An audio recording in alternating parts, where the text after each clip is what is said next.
soleil éternel de la création infinie. Kardec explique que le terme « étoile fixe » n'est qu'une illusion de la perception humaine. Elles semblent immobiles parce qu'elles sont à des distances inconcevables, mais en réalité, elles se déplacent à des vitesses immenses, décrivant de grandes trajectoires dans l'espace. Chacune de ces étoiles est, en fait, un soleil, semblable au nôtre, servant de centre à un système de mondes.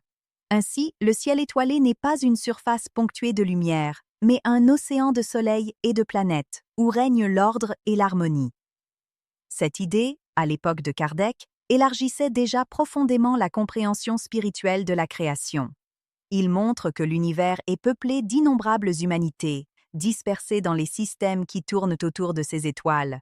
Chaque soleil illumine ses propres mondes, et chaque monde est une étape dans l'échelle infinie du progrès.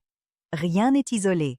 La vie se répand dans tout le cosmos, en vibrations et formes que la science commence à peine à entrevoir. Une astrophysique moderne confirme et étend cette vision sublime.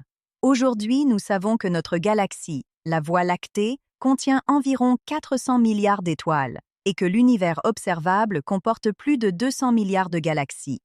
En moyenne, chaque étoile possède des planètes en orbite. La multiplication de ces chiffres rend pratiquement certain que la vie se manifeste en de nombreux endroits, dans des conditions infinies. Ce que le spiritisme enseignait par intuition spirituelle, la science le décrit désormais avec des équations et des télescopes.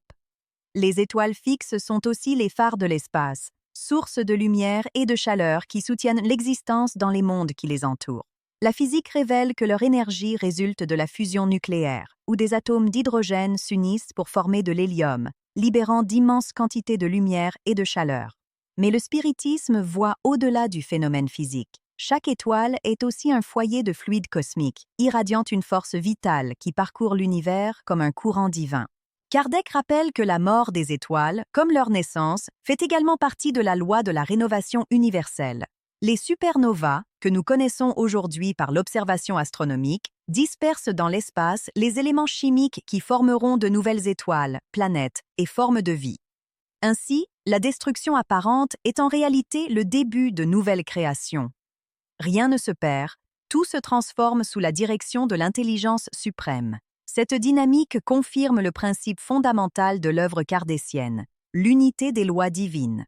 La physique qui régit la brillance des étoiles est la même qui gouverne l'atome. La loi morale qui élève l'esprit est la même qui harmonise les mondes. Tout obéit à la même ordre, au même amour, à la même sagesse. Les étoiles fixes, donc, ne sont pas seulement des corps lointains, ce sont des temples lumineux de la création. Chacune d'elles représente un point de lumière dans l'éternité, et la somme de toutes compose le visage rayonnant de Dieu reflété dans l'infini. Les contempler, c'est se rappeler qu'au-delà de chaque éclat, il y a une histoire de vie, de progrès et de spiritualité. Et ainsi, sous le manteau étoilé du ciel, l'esprit humain reconnaît sa destinée. Car, comme l'enseigne Kardec, nous sommes les enfants des étoiles et les apprentis de la lumière. Si ce message a élargi votre regard sur l'univers, partagez-le, car chaque étoile qui brille est un rappel silencieux que la lumière divine habite aussi en nous.